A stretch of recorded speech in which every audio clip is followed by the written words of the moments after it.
Hola a todos y bienvenidos a Exprimiendo Merca, su espacio seguro de mercadotecnia y el mundo profesional de los negocios. Soy Karen Dura y hay que recordar que este espacio lo hemos creado estudiantes del TEC de Monterrey, Campus Toluca. Es para compartir ideas, tendencias y temas que conectan nuestra vida como estudiantes, como jóvenes y como futuros profesionistas. Hoy traemos un tema muy real, cómo el bienestar afecta nuestra productividad. Spoiler, sí afecta y demasiado. Entre estrés, ansiedad, burnout y las ganas de ser productivos 24/7, muchas veces nos olvidamos de nosotros mismos. Y para esto, tenemos una persona increíble con nosotros, Enrique Bores. Hola, ¿cómo estás? Hola. Preséntate. Mucho gusto, soy Enrique Bores, soy profesor del Campus Toluca ya durante muchísimos años, de la Escuela de Negocios. Y pues un poco lo que estudio, soy psicólogo y tengo un doctorado en management, en administración.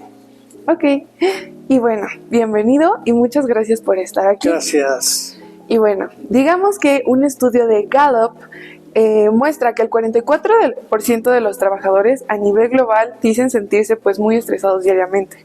Y aunque no estemos trabajando a tiempo completo, nosotros como jóvenes tenemos estrés escolar y a veces tenemos estas ganas de siempre ser los mejores, siempre destacar, y esto creo que nos puede llegar a cansar bastante, nos pasa una factura.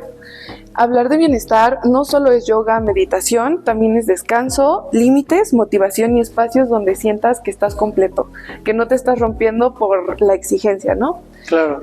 Así que vamos a empezar con las preguntas que tenemos para el doctor. Y bueno, ¿cómo defines el bienestar en un contexto profesional o académico? Bienestar, en primer lugar lo dice la palabra, bienestar, ¿no? El bienestar es estar bien. ¿Desde qué punto de vista? Desde un punto de vista integral, ¿no? Emocional, físico, mental, incluso hasta espiritual, ¿no? Es estar bien. Y ya que mencionaste estrés, el bienestar y el estrés no se contraponen, no están peleados. De hecho, el estrés en pequeñas dosis, que se le llama el eustrés, ¿no? Eu viene del griego, es bien, ¿no? Entonces el buen estrés es ese estrés que en pequeñas dosis no te lleva a dar lo mejor de ti, o es el que surge cuando me invitan a una plática o como esta, una entrevista como esta, y surge allí un poquito de estrés, de nervios, ¿no? Pero este tipo de estrés lo impulsa a uno a dar lo mejor de sí mismo, ¿no? Sí. Te pasa si es una primera cita, por ejemplo, o estás organizando un evento, pues surge este estrés. El problema es cuando el estrés se va al máximo, ¿no? Se vuelve muy grande, entonces se convierte en distrés, ¿no? Okay. Entorpece tu bienestar, tu manera de estar, ¿no? Entonces el bienestar, que es este equilibrio emocional, físico, mental, requiere también de esta dosis de estrés que te lleva a buscar tus metas, lo que quieres, lo que estás buscando. El problema es cuando el estrés se va a un extremo donde ya no hay bienestar, sino hay malestar. Claro, muy interesante. Y aparte los conceptos, no sabía que tenían un nombre, pero el saberlo es muy importante. Claro. Entonces, la siguiente pregunta es, ¿qué señales indican que ya estamos entrando en un burnout o una sobrecarga? Sé que me imagino que en profesionistas es diferente a en estudiantes, pero a grandes rasgos, ¿cómo lo podemos identificar? Yo no diría que es diferente entre estudiantes y profesionistas, porque al final somos personas todos, ¿no? Y tanto los estudiantes, mis estudiantes del TEC de Monterrey los traemos súper estresados, ¿no? Y cuando llegas a un nivel extremo, que ya no descansaste, que no te das el tiempo de relajarte, entonces puede empezar a surgir este burnout, ¿no? Esta sobrecarga. Lo mismo le sucede a los profesionistas en el trabajo, ¿no? Nuestro cuerpo es muy sabio, ¿no? Nos empieza a mandar señales. Desde luego, primero, pues te sientes cansado, ¿no? O cansada, en tu caso. Después puedes empezar a sentir algunos músculos, ¿no? Tensos, adoloridos. pero traemos tal ritmo de vida y de estrés que no le hacemos caso. Y al no hacerle caso, no te tomas tiempo para descansar, no te tomas tiempo para relajarte, entonces empezamos a sobrecargar el organismo. Y entonces ya cuando estás en estados de burnout, ya de agotamiento extremo, entonces ni siquiera el dormir te descansas, ¿no? Despiertas y sigues cansada, ¿no?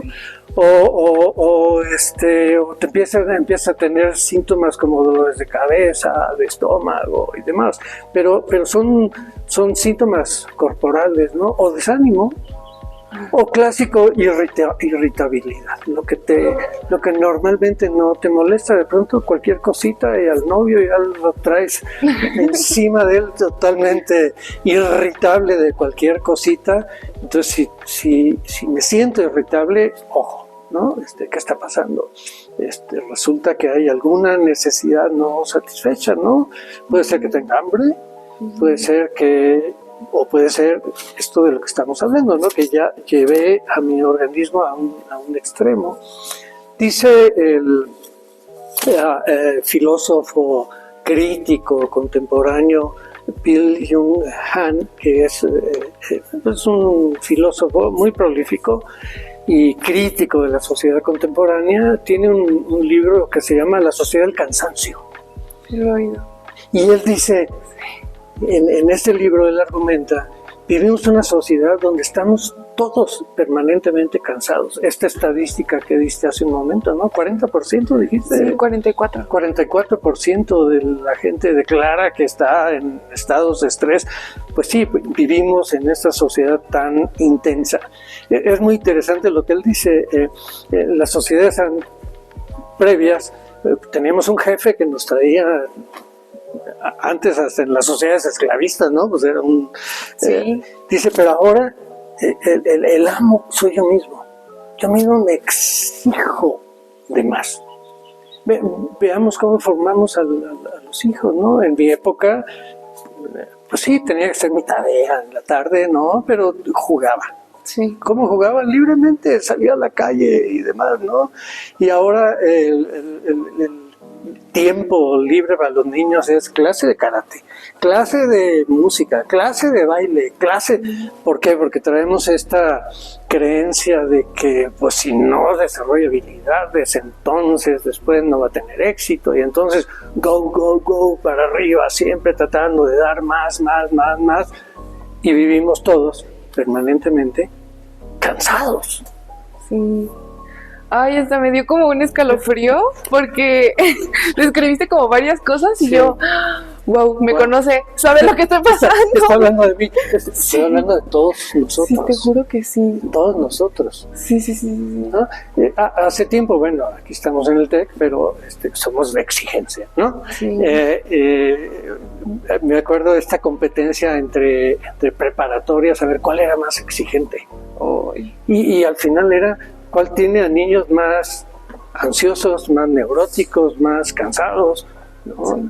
No estamos aprendiendo a vivir bien, ¿no? El bienestar es el tema con el que empezamos, ¿no? Bienestar, sino estamos generando niños estresados, niños en burnout, ¿no? Niños cansados por toda esta mentalidad de go, ser el mejor y más.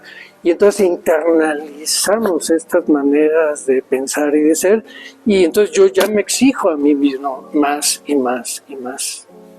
Sí. Y no estoy hablando de ti, estoy hablando de todos nosotros, ¿no? Sí, o sea, son cosas que nos pueden pasar a cualquiera, y más como justo tenemos una sociedad que siempre estamos exigiéndonos, o sea, tanto de afuera para adentro y de adentro para afuera. Entonces creo que sí es algo hasta cierto punto cultural, ¿no? Sí. Y justamente pasando a otra parte, ¿cuál ha sido tu experiencia personal y profesional con este tema? Así como tú dices, creo que está hablando de mí también, ¿no? A ver, yo un niño de sacar 10, de querer destacar y demás, pues adquirí esta neurosis dentro de mí, ¿no? Como maestro aquí en el TEC, ¿no? Buenas clases y ser el mejor y no sé qué, y premios y demás. Entonces lo traigo en mi cultura, ¿no? En mi manera de ser, en mi formación. Entonces he tenido que aprender a poner límites. ¿A quién? A mí mismo, a Enriquito, Sí. y también a mi alrededor. Porque si yo no pongo los límites, el entorno, los demás, no van a poner esos límites por mí. Entonces, mi aprendizaje ha sido tener que aprender a decir hasta dónde está bien, hasta dónde quiero, qué es lo que verdaderamente vale la pena, porque a veces estoy invirtiéndole una gran cantidad de tiempo a cosas que en el fondo, actividades que en el fondo no son tan valiosas ni valen tanto la pena. Entonces, ¿por qué le invierto tanto? ¿No? Ese es el cuestionamiento que yo me hago a mí mismo permanentemente. Sí, claro, no, de verdad que me siento muy identificada. Espero que si ustedes también están así como yo, la verdad es que son cosas muy importantes, que si no te pones a pensarlas, a meditarlas un rato, te puedes llevar ahora sí que un muy mal rato y pues ahora sí que entrar en un burnout y es bien difícil salir de ahí, ¿no? Es todo un reto. Sí, llegas como a un fondo y claro que puedes salir de ahí, no digo que no, pero si se puede evitar, creo que es lo mejor. Sí. Entonces, justamente para evitarlas, ¿qué estrategias recomendarías para cuidar el bienestar, pero al mismo tiempo ser productivo? Claro. Sí, lo que pasa es que no son contrapuestos, ¿verdad? Sí. Ser productivo y tener bienestar. Es cuestión de equilibrio. ¿Y qué da el equilibrio? Por lo menos 2 pasos estratégicos son fundamentales. Uno es clarificar cuáles son mis prioridades personales. ¿Qué es lo que verdaderamente vale la pena en mi vida? ¿Cuáles son mis metas de largo plazo? ¿No? ¿Cuáles son mis valores también? ¿Influyen? Y es un trabajo personal de clarificar qué quiero, qué busco, en qué creo. Porque si no me clarifico respecto a qué quiero, qué es valioso para mí, entonces no voy a saber qué es importante. Y no voy a poder determinar qué sí vale la pena hacer. Entonces es un ejercicio de autoconocimiento, de reflexión personal. Estas cosas las aprendí mucho a Stephen Covey, particularmente en su libro que se llama Los 7 hábitos de la gente altamente eficaz. Y él clarifica o ayuda a entender que es importante decidir qué asuntos son valiosos e importantes para ti. Y dice, ¿y qué es importante? Aquello que contribuye a tus metas de largo plazo, a tu misión en la vida, a tu propósito de vida y a tus valores. Todo aquello que no contribuya a eso es algo que no es importante. Pero lo que es importante lo es para cada uno. Lo que es importante para mí, Karen, no va a ser importante para ti. Es un asunto personal. Tú y cada una de ustedes tiene que definir, o no tiene, pero está la alternativa, ¿no?, de definir y para mí qué es importante. Porque si yo no sé lo que es importante para mí, mi jefe sí sabe, mi esposa lo sabe, mis hijos también, todo el mundo, mis padres, todo el mundo quiere algo. Sí. Pero eso es lo que ellos quieren de mí. Entonces ahí viene la segunda estrategia. Si yo sé lo que es importante para mí, la segunda estrategia es una estrategia de relación, de saber decir no. Oye, Enrique, que necesitamos hacer tal cosa y por favor te queremos en tal lado. Yo tengo que revisar dentro de mí. Esto es importante para mí, está alineado con mis metas, mis principios, mis búsquedas. Si sí, adelante. Pero si no, es no, discúlpame, muchas gracias, no. Entonces la segunda estrategia es una estrategia de asertividad, de saber decir no. Y si yo sé decir no, si yo sé clarificar lo que es importante y decirle no a las actividades que no son importantes, entonces voy a tener mucho tiempo para ser productivo. Y tal vez agregaría ahorita una tercera estrategia, ya pensando en Covey, en sus 7 hábitos de la gente altamente eficaz. Su 7º hábito, él le llama afilar la sierra. Okay. Afilar la sierra. Porque si queremos ser productivos, bueno, la metáfora es, alguien le dice, está corte y corte y corte, y ya está todo cansado y no corta la sierra, ¿no? Y dice, oye, pues es que la sierra ya no tiene filo, necesitas detenerte y afilarla. No, es que no tengo tiempo, y sigues, nunca avanzas, ¿no? Entonces hay que saber detenerse, descansar, relajarse, afilar la sierra, ¿no? Clarificar otra vez lo que es importante para mí, meditar, qué sé yo, ¿no? Para entonces, si he afilado la sierra, si he descansado, entonces voy a ser mucho más productivo, ¿no? En menos tiempo voy a lograr más que cuando estoy ya en el burnout, en la sobrecarga y en el cansancio extremo, ¿no? Sí. No, y lo que dices, Enrique, es como muy... Bueno, me imagino que tú ya al tener más experiencia ya puedes hacer más fácil estos ejercicios de autoconocimiento, pero creo que nuestro público, y puede ser que también nosotros, estamos empezando un camino profesional, un camino de adultez, y de repente digo, pues es que ¿qué es importante para mí? ¿Qué realmente quiero yo? ¿Qué voy a hacer con mi vida? O sea, es algo que es un trabajo pesado, pero es lo mejor que nos puede pasar, siento yo. Porque así podemos empezar por el buen camino o por un camino más centrado, ¿no?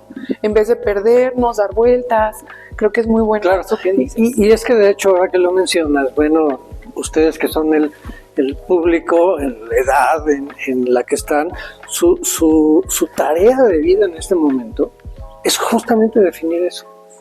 No te va a salir de la noche a la mañana mi propósito de vida, mi misión, mis valores, no. Es un proceso de clarificación y de descubrimiento.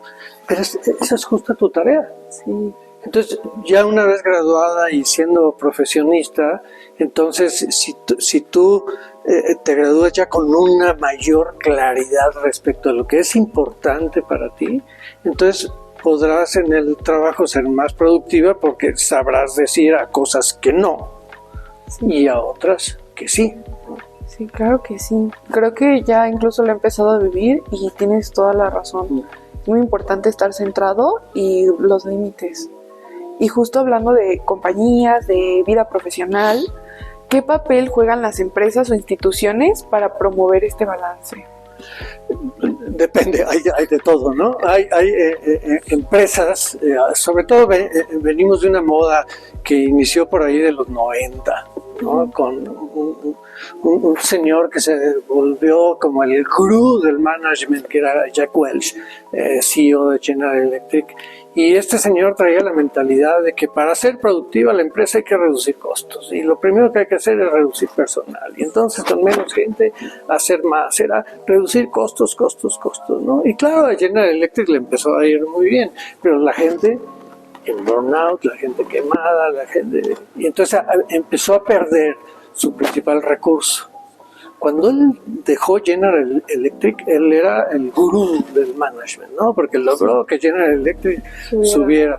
Sí, pero acumuló tantas fallas que en cuanto él dejó la compañía, empezó a ir en declive, ¿no? Entonces, desgraciadamente se volvió como moda en muchas empresas, sobre todo las grandes corporaciones, y todos quisieron dirigir como Jack Welch.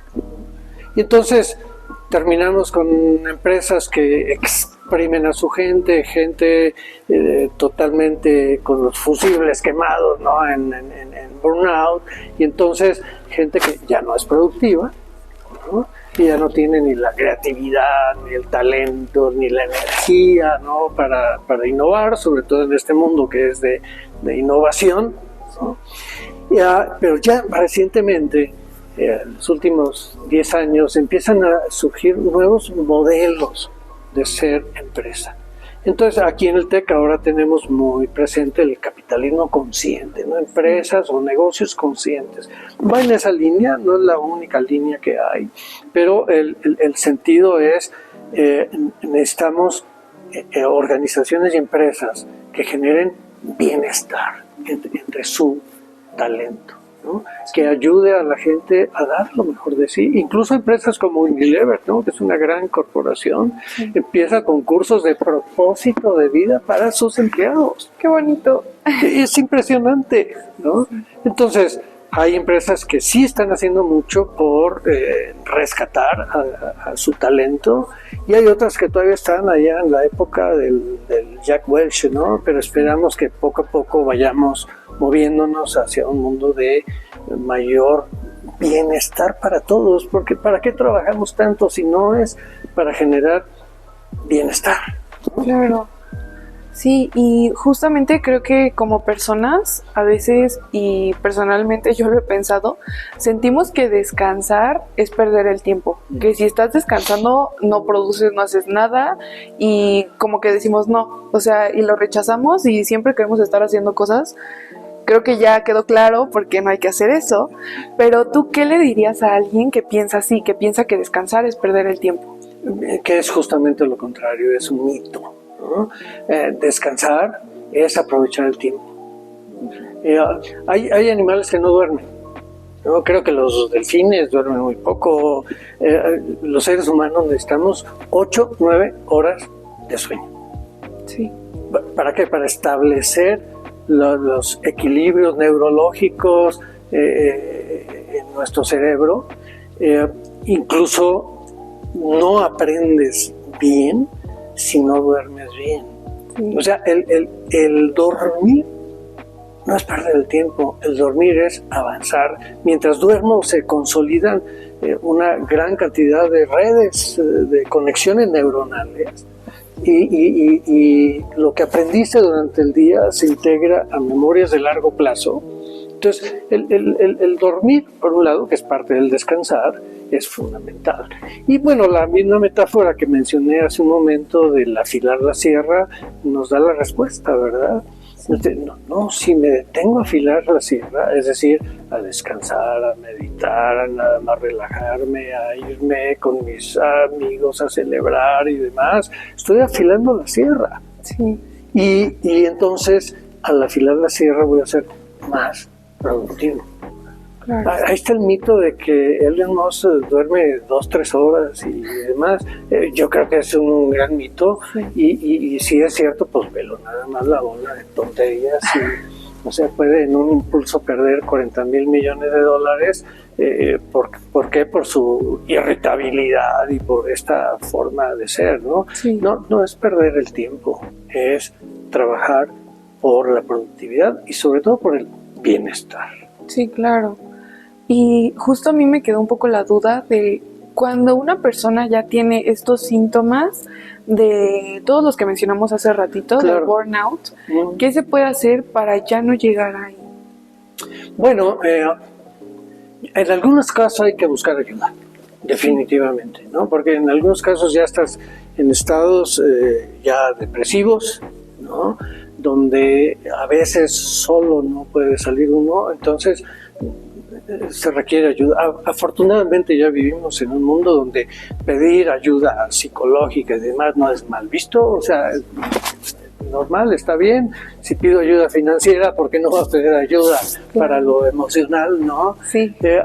Pero desde luego, si uno quiere avanzar por sus propios medios, que se puede, desde luego es desengancharte. Y para desengancharme necesito trabajo con la conciencia personal.